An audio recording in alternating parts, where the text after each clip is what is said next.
Welcome to another segment of URI SE. In this segment, we'll be discussing the impacts and perceptions of climate change around the world and how they vary based on policy and culture differences. To start things off, we'll begin with climate change by the numbers. Our number for this episode is 197. In 2016, this number of countries all signed the treaty pledging to decrease emissions to in turn prevent global warming to not exceed more than 2 degrees Celsius. The Paris Agreement was based off an earlier treaty known as the Kyoto Protocol, but could not be as effective because both China and the US, two of the nation's top emission releasers, did not comply. Now, in the Paris Agreement, there are only two countries not signed who significantly release emissions, Iran and Turkey. With this in place, one would think climate change can now be stopped with all countries on the same page.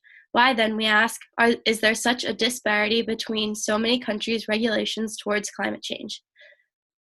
Because climate change is something that is affecting us all around the world, it is important to look at what other major countries are doing to control climate change and help our environment.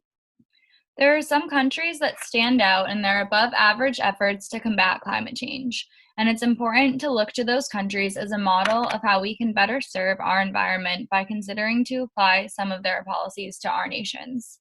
Morocco is an excellent example of a country going above and beyond to help the planet. The UN ranked Morocco second in their Climate Change Performance Index in 2018.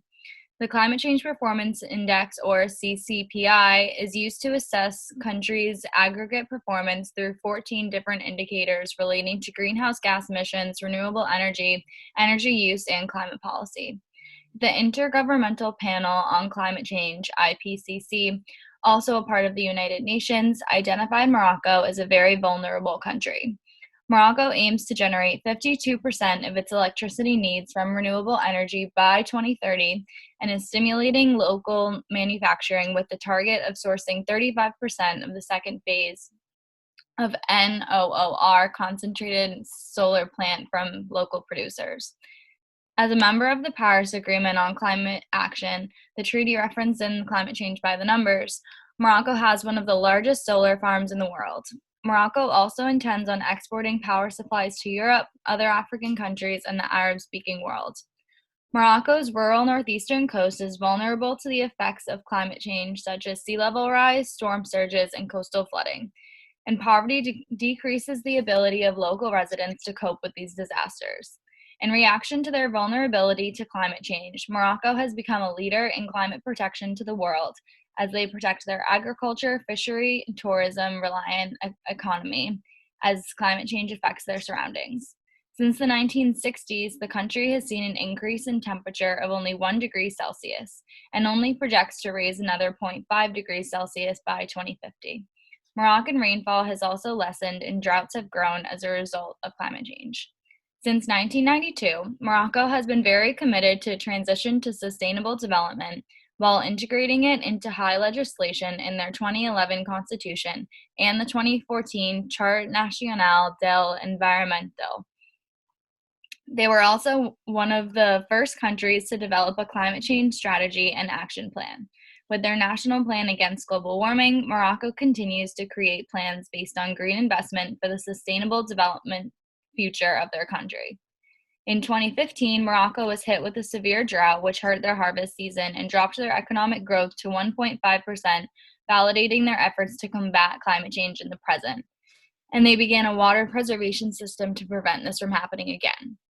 While it can be argued that Morocco has made such an intense commitment to environment protection, as much of their economy and society depends on vulnerable land, the rest of the world should take Morocco as an example of treating climate change as a present problem to see a better future. Moroccan policy reflects the urgency of climate change reform to save and preserve our planet. Their vulnerability to rising sea levels, storm surges, coastal flooding, and loss of agriculture are similar to the vulnerabilities in many areas of the United States. However, Moroccan government officials have obviously taken the severity of these changes more seriously than our government has. Another country that is famously keeping climate change at the top of their government priorities is the Gambia of West Africa.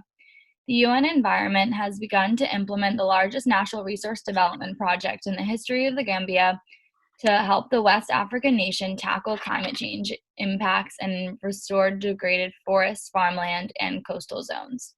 This project was quoted by the UN Environment Program to be the single largest natural resource development program ever launched in the history of the development of this country and was funded by the Green Climate Fund.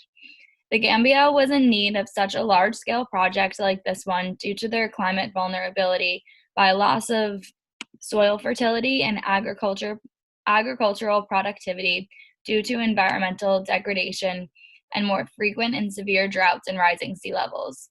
The people of the Gambia depend on their natural resources for survival, so their protection and preservation is crucial to the livelihood of this nation.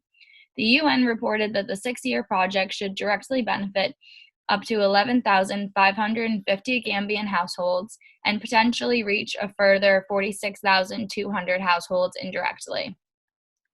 The beneficiaries will be spread across 4 targeted regions lying along the Gambian River in a small country of 7 regions, and over half of them will be women.